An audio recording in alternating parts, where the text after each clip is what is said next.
জেলা স্বেচ্ছাসেবক দলের যুগ্ম আহ্বায়ক সবুর হোসেনের দরিদ্র মানুষের মাঝে শাড়ি ও নগদ অর্থ প্রদান।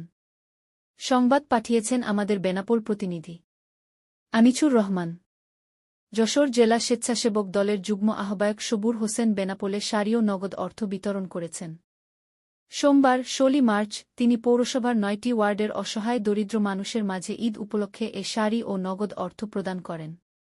পৌরসভার ৬ নং ভবেরবের ওয়ার্ড এর রহিমা খাতুন বলেন, আমরা অত্যন্ত গরিব মানুষ। এই ঈদে আমাদের সামর্থ্য নেই নিজেদের পরনের নতুন কাপড় ক্রয় করার। আমি যে শাড়ি বাড়িতে পরি তাও তালি দেওয়া। আমি হাতে শাড়ি পেয়ে খুব খুশি। একই ওয়ার্ডের আরজিনা বেগম বলেন, সবুর ভাইকে আল্লাহ দীর্ঘজীবী করুক। সে আমাদের চিনি সেমাই ক্রয় করা টাকা দেওয়া বাদেও নতুন শাড়ি উপহার দিয়েছে। আমরা অনেকে এই নতুন কাপড় ও নগদ অর্থ পেয়ে পরিবার পরিজন নিয়ে সুখে শান্তিতে ঈদ করতে পারব। এ উপলক্ষে যশোর জেলা স্বেচ্ছাসেবক দলের যুগ্ম আহ্বায়ক সবুর হোসেন বলেন, আমরা বিগত ১৭টি বছর ঈদের সময়ও আমরা এলাকায় থাকতে পারি নাই। এলাকার অসহায় গরিব দুঃখী মানুষ নিয়ে একসাথে ঈদের শুভেচ্ছা বিনিময়ও করতে পারি নাই। আজ বিএনপি সরকার ক্ষমতায় এসেছে।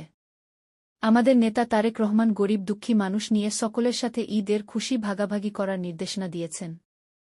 সেই উপলক্ষে আমি আমার এলাকার গরিব মানুষ নিয়ে যতটুকু সামর্থ্যের মধ্যে আছে তাদের ততটুকু সহায়তা করে একসাথে ঈদ উদযাপন করব।